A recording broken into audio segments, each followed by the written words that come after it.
ఆహారము లేదని చింత ఏలను, వస్త్రములు లేవని దిగులు ఏలను. ఆహారము లేదని చింత ఏలను, వస్త్రములు లేవని దిగులు ఏలను. ఆకాశ పక్షులను చూడుడి చూడుడి, విత్తవు కోయవు పంటను కూర్చుకోనవు.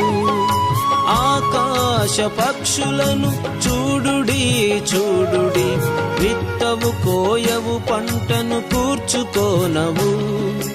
ఆయనే వాటిని పోషించుచున్నాడు, ఆయనే వాటిని పోషించుచున్నాడు.